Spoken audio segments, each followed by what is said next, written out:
Anyone who's been following the news lately cannot help but be aware that your humble correspondent, me, Lamprey McO, has been slapped with a lawsuit alleging that I have stalked. That's right, stalked a former rock star by the name of Vicky Crofts. But more on that in a minute. First, the fact sheet. Tonight, fact sheet is concerned with the presence in our society of biologically grown-up Americans who are not mentally grown up. People who owe society more time, sometimes years, supervised by a legitimate adult.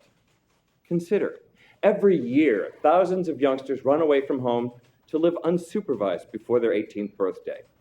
Fact sheet says that no matter what age you are now, if you ran away from home when you were 16, you still owe society 2 more years as a minor. Fact sheet acknowledges that this raises an important question. Namely, who is going to finish raising these grown-up minors, some of whom may now be in their 50s and 60s? Well, we would have to say any concerned American who has put in his or her full 18 years supervised by a legitimate Judeo-Christian adult and who can legally and morally call themselves a grown-up. And the people who donate their time to raising these grown-up minors should be awarded medals once a year, perhaps by the president himself. We should not accuse them of being stalkers. That is the height of ingratitude. Consider, in this year alone, millions of dollars will be spent by state and local governments to shelter and educate homeless women. Many of these women are former punk rockers who made the sorry trek from home to live in the big city when they were still in their teen years. Fact sheet says it would be a major victory for the Judeo-Christian ethic if each of these ladies was required by law to let someone come in and live with them in order to finish bringing them up. I, for one, would vote for the first politician who makes such a bold proposal. I hope that you do too. Now for the allegations against me. First off, no, I have not been stalking Vicky Crofts. I hope you folks at home know that I would never do anything as unethical and stupid as stalk someone. However, it's a well-known fact that Ms. Crofts left home at the age of 16 to bum around Los Angeles. To the best of my knowledge, she has never received the 2 more years of moral instruction to which she is entitled and which society has a right to expect from her. She is, in short, a grown-up minor by any objective definition of that term. This is not an admission of untoward behavior on my part. As I said, I am not a stalker. I sent some fan letters to Ms. Crofts in the 1980s, and now these letters have fallen into the hands of a crafty lawyer. Ladies and gentlemen, this is a shakedown, but this time they've picked the wrong guy to fool with. Here now with an opposing view is Zelda Lomax, the attorney representing Ms. Crofts in this lawsuit. Welcome to the show, Ms. Lomax. Thank you. Well, you heard the fact sheet, Counselor. Don't you agree that every American is entitled to a full 18 years of supervised upbringing? But this Don't is... you? Oh, well, it sounds like slavery to me. Slavery? Well, yes, if you can just barge into my house. No one said anything about barging, Counselor. Well, that's slavery in my book, and slavery was abolished in this country. Yes, it was abolished, but should it have been? Should slavery? I mean, the Founding Fathers had slaves. All of them, Counselor. And who knows more about America, you or the Founding Fathers? I wouldn't say that. Isn't it true that the reason the Founding Fathers kept slaves was to improve their moral characters? Moral characters? Can I tell you something? In my house, actually my living room, I have shelf after shelf of books written by and about the Founding Fathers. Did you know that? No. So I can assure you that when I opine on the subject of the Founding Fathers, I am not just talking through my trousers. Sometimes I just go into that room, Counselor, the room with the books, and I focus the track lighting on the hand-tooled bindings. Then I lie on the floor and look up at the hand-tooled bindings of those books on the shelves, and I must say it really is quite a sight, Counselor. Very moving.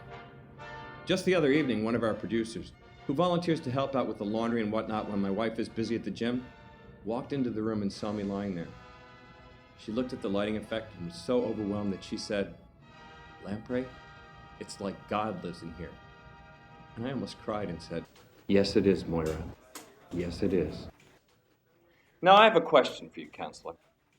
Have you ever been surrounded by hand-tooled books about the Founding Fathers under special track lighting that made you feel both spiritual and patriotic at once? Then perhaps you'll let me continue on this, because I pretty much know what I'm talking about. Now, nobody out there, at least I hope nobody out there, thinks that all slave owners were good guys. I mean, whippings and whatnot, that's just beyond the pale. Wouldn't you agree? Well, of course. But isn't it true that what Madison and Jefferson were really interested in was preparing their African American tenants to compete better in society with white people? You know, Caucasians. Tenants? Well, sure. Couldn't the argument be made that Jefferson's approach was actually more enlightened than ours? I mean, you're a lawyer, counselor. Surely you've heard that argument before, even if you don't agree with it necessarily. For instance, today in the 21st century, if you want to mold people's characters, you have to break the spell of Hollywood and Howard Stern. Back in the old days, they could put them all on a lovely Virginia farm where they had plenty of Bibles, corn pone, plenty of time to shuck and jive. You mean to tell me you think African Americans are better off today? There was no crack cocaine on lovely Virginia farms. By comparison, look at Detroit. Wait a minute, we're way off track here. This is about stalking, not about the With founding. all due respect, counselor, you were the one who made the comparison to slavery. I was just following up. And I can tell you that the founding fathers would have gladly stalked every American if they had had the time. Now, maybe you could argue that they should have made the time, but that's for another show. Are you... Americans wouldn't have stood for that. Wait, and stalking is... Do you mean to tell me that if some young woman had run away from home at the age of 16 to belong to some punk rock band and Thomas Jefferson had stalked her, that she would have had a complaint? I think she would have been flattered, and I think that most scholars would agree with me on that.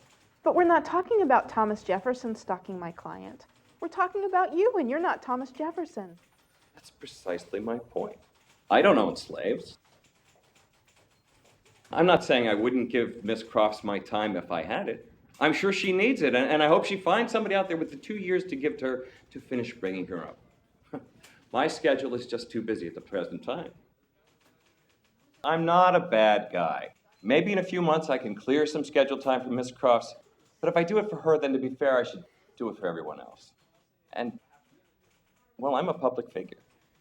I think that if we did a poll, we'd find out that there are hundreds, maybe thousands of grown-up minors out there who would love to have me finish bringing them up. It just seems unfeasible. That is so not the point. What about the nude photos you sent her? I've never sent a nude picture of myself to Miss Crofts or any other celebrity for that matter. What say you to that? This is you. I believe you're trying to look hunky. That's a characterization. So? So these photos are doctored. What say you to that? Doctored? Anyone who knows me intimately can tell you that the person in these photos is not me. Well, the package is too small if you take my meaning. That may be my face, counselor, but it isn't me from the waist down, as any forensic urologist will testify. Oh my God. But we thank you for your time. Coming up next, ingratitude. When troublemakers have issues, they come to What say you, Mr. Carter? Lamprey McO. And what say you? Lamprey McO. What say you to that? Lamprey McO, and he fixes them. And what say you? In tonight's ingratitude segment, former pop star Vicki Crofts. Why is she saying that I'm stalking her? To debate that now, we have Vicki Crofts. Many of you may remember Miss Crofts from her heyday as lead singer with the popular band The Sweeties. Now she's the proprietress of Pleather Lash, a neighborhood store in the East Village of Manhattan specializing in cruelty-free dungeon furniture. Still, she manages to release an album every decade or so for her remaining fan. You're so mean. She currently lives with her 2 kids and common-law husband, a defrocked priest and stay-at-home dad known only as Spock. Spock is with us in the studio this evening. Welcome to the show. Now, I'm going to have to ask you straight out, Miss Crofts. Do you think I'm stalking you? Of course. Then why are you laughing? Because you're so funny, sitting there in your little suit all sober and acting surprised. I really don't know what you mean by that, but to return to the topic, and speaking hypothetically, of course, don't you think, honestly now, that you would be better off with someone like me in your life? To help finish bringing you up, I mean. Well, Miss Crofts? I really don't think so. I would permit in my life.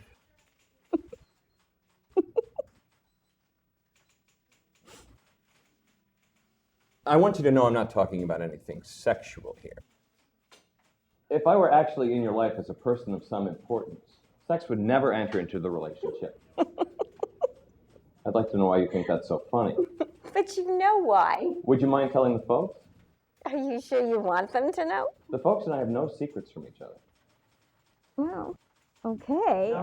Pardon me for interrupting, Miss Crofts, but all right, sure, my In the Sack performances have gotten their share of rave reviews. I'm not saying they haven't. However, I am a married man, and I don't have a lot of time for shenanigans, what with this show and the radio edition of The Filter.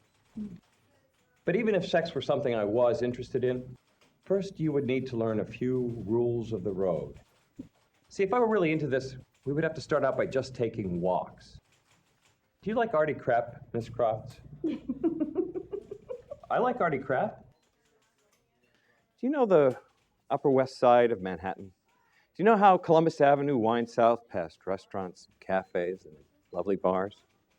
Before we could do anything sexual, we would have to take a lot of walks down Columbus Avenue. And you would tell me what you think about things, and I would tell you where you were wrong, and I wouldn't just be dogmatic about it. I'd also give you little anecdotes from my life, short stories that illustrate how I know you're wrong and why maybe I know these things and you don't. You are such a funny man. Now, that is precisely the kind of flippant attitude that many grown-up minors have, and that is alarming more and more people in this country. And I would have to say, Miss Cross, that even though I don't have the time, I believe it would be a terrific victory for the Judeo-Christian ethic and your personality if you set aside a little room in your house and prevailed upon a mentor to come and live in there and help you steer clear of pitfalls like sarcasm. Let me ask you this.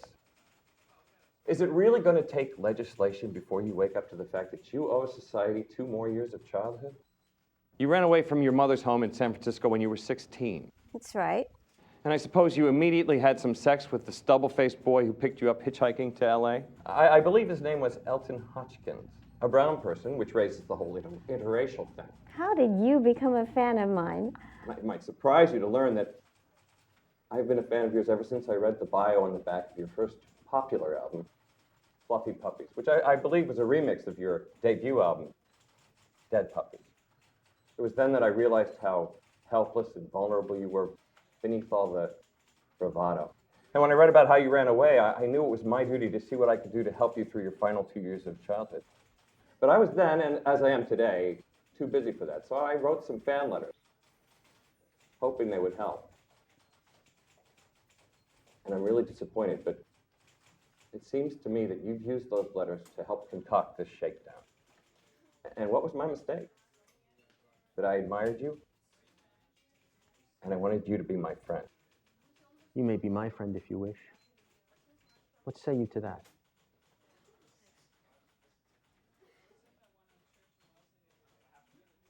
You really wouldn't want to have me for a friend.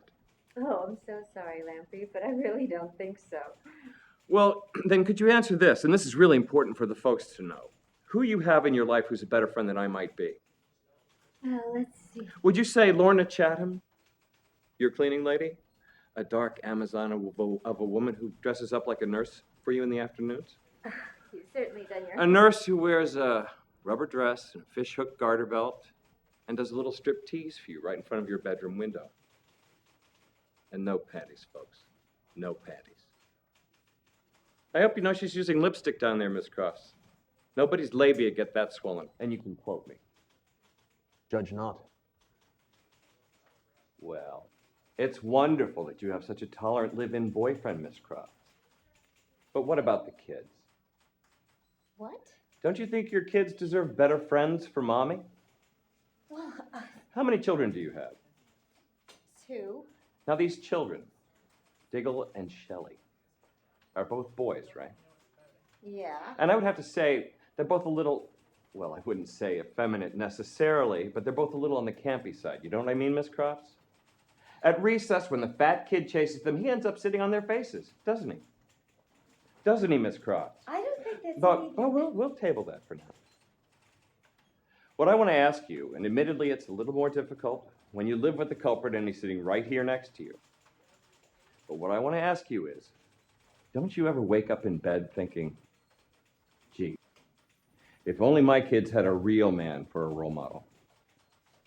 Yeah. I wake up thinking that all the time. I often think it myself. Let me ask you this. Do your kids watch The Filter? They're watching tonight. Kids. And I mean all you kids out there, not just Diggle and Shelley. Now, you know I don't have time to be doing this, so don't get your hopes up. But just imagine that you came home from school one day and your mom said she'd given your old man his walking papers. But hey, she's been swapping spit with Lamprey McO. And he's going to come by later and show you how real athletes put their cologne on after a shower. Men like Cassius Clay and Lou Alcindor. Wouldn't you feel like you were just the luckiest kids on earth? Now, this is not a knock on you dads out there. You guys do a heck of a job raising those kids. But let's face it, you look and smell like sausage. On the other hand, I'm Lamprey McO. I'm on television, and if you don't think that makes a difference, just ask your wives. You should be thinking about your kids, Miss Crofts. You should be thinking about what's best for them. The children, Miss Crofts. That's who I worry about. What about the children? Oh my God. What kind of home do they live in? What kind of mother do they have? I mean, we've pretty much established that you have sex all over the place, with men, with women, and your common law person here doesn't hold it against you, does he? Nope. Well, it's a good thing I'm not really stalking you, because it's pretty obvious to me that if I were, we'd have done the slam dance long ago. Ew. In fact, I think this whole sex thing is where your case against me falls apart. I mean, you can make a lot of hay out of the fact that I think I'd be a terrific mentor for you, if I had the time. But I just don't see how you're going to prove any harassing sexual intent. You know what I mean, Miss Crofts? I just don't know how you're going to prove any harassing sexual intent. Ta-da! Hello? It's Honeylove McO. Oh my God. What do you want, honey love? Still don't want to check out the old falafel, huh? You know, I have an interesting story about the falafel and some city babes that I think most folks might be interested in if you'd like to hear it. Go ahead. I was vacationing in Manhattan last summer. Other journalists and celebrities are always saying to me, Lamprey, you live in New York, you should vacation at the beach or in the mountains. Ever hear of Maui? And I tell them, screw Maui, you know what I mean? I said that once to Karl Rove. Screw Maui, I said. I'm staying at the Plaza Hotel. You really ought to try it, Biggs. Best hotel in the world, bar none. You'll love it. Room service will bring you anything you want. No kidding. You want duck from some restaurant on Canal Street? They'll send somebody and bring it up. I've been to the plaza. Oh, yeah. I think I remember reading about that. Sly Hansen of the Belly Shells boned you in the Oak Room, right? God. Well, anyway, where was I? Oh, right. City Babes and the falafel. So my wife has to spend the day working out in the hotel gym. She's like that, you know. We booked 2 weeks in a 5-star hotel for a little fun and glamour and some decent, no-pressure head. So, you're at the plaza? Right. So the wife is in the gym, and I'm on my own, and I go out to do a little babe watching on the Hudson. I'm walking down Riverside in these cargo shorts, a pair of these blow-me sunglasses, and a summer shirt with a tail out, and long story short, these 2 women can spot. And I don't know how they can do this, but these 2 women can spot the falafel from this park bench across the street. And the next thing you know, there I am between these 2 women, and I'm saying, you really shouldn't touch it. I'm married. But it's having this effect on them. You know, it has this effect on ladies that they just don't understand until they've actually seen it and touched it. It's like an acid trip in that way. I've already been on an acid trip. Yeah, I know. I was sort of using it as a metaphor. But there are a lot of reasons you should want to do this. Consider, in this year alone, more than 12% of all married women, that's 1 in every 8, will enroll in some internet cheating service so they can meet tanned, hard-bodied men who will give them steel, no strings attached. And consider, a whopping 30% of these women will contract sexually transmitted diseases from these men. And the reason is simple. These men are complete strangers. These men do not have television shows. These men can afford to go around infecting women because they have nothing to lose public reputation-wise. Now, you take me, I'm about the safest person a woman could have sex with. What about a man? Oh, Jesus. Now, seriously, Miss Crofts. Any astute sound technician would be able to tell you that you spliced that whole conversation out of past broadcasts of The Filter. The night we did the report on hummus and chickpeas, the report on prostitution and Riverside Drive, the report on pornographers and sunglasses, and so on. It was entertaining, I'll give you that. But if that's going to be the basis of your entire lawsuit against me, well, I'm afraid it comes up just a little bit shy. But that isn't all we've got. It isn't. Nope. Pick up, Vix. Come on, I know you're there, Vix. I know you're there. Don't make me talk to the machine, please. You know how hard it is to find a booth in Manhattan these days? It's not like I can just whip out the cell phone. Wifey has that bill memorized. You know, it was really hard for me to work up the nerve to call you like this. I mean, the least you could do is pick up. I mean, how hard is that? Picking up, you know? Compared with what I had to do to work up the nerve, I mean. You're getting off soft, you fucking...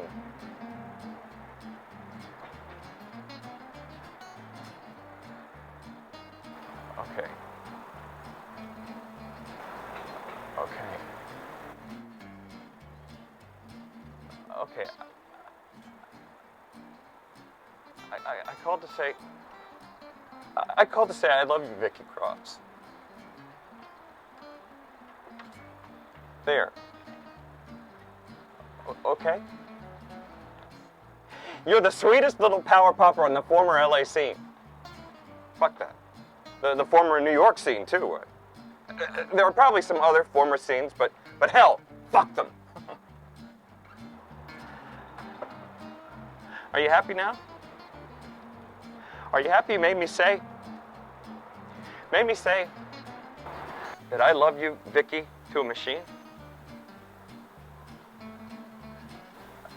I hope so, because it's the only place you ever... Jesus, you know, I'll bet you are happy.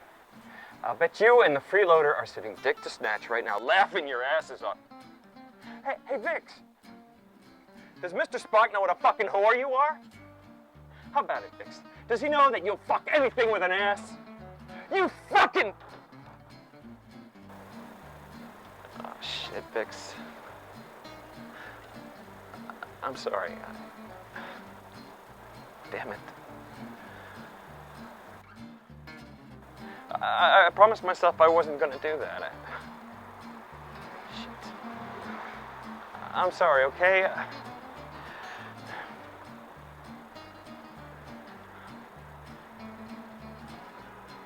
It isn't your fault, and I know it. It isn't. I mean it. I know it isn't, and that's no shit.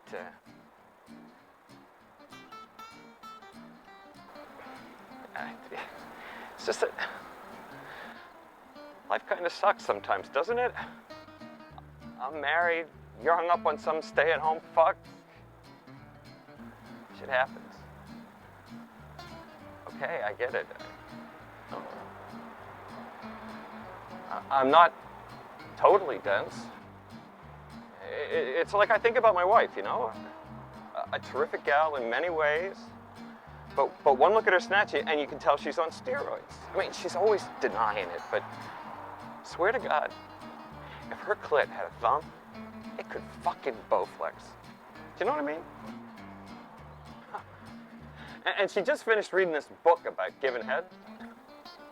No shit. Now she gives the best 2-minute blowjob on Long Island. Really.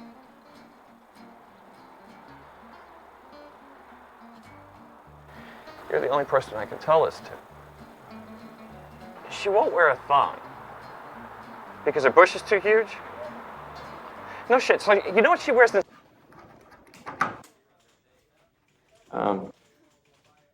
This really is a shakedown, isn't it?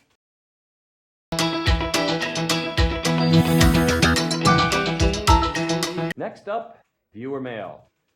Last night on The Filter, we conclusively demonstrated that the phrase, "keep it simple, stupid," was coined by Jesus of Nazareth. That prompted this response from Connie Slater of Klondike, Illinois. Dear Mr. Hey, what does that say? Dear Lamprey, I saw your segment with the lawyer. I was sitting right here in the booth. If all I am to you is someone who helps out with the laundry and whatnot, then maybe the folks ought to see what kind of dirty laundry I help out with every day. And it's signed Moira. Oh my God. We'll move on to another piece of mail.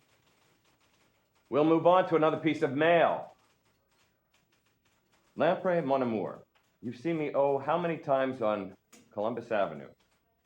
I have told you, like lover, I am not walking with your hand on my butt crack and hearing you talk about your big.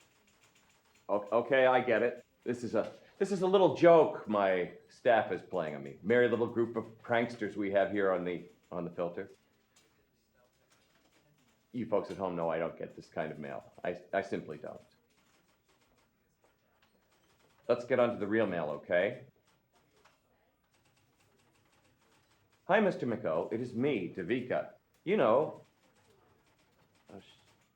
the great joy we have shared.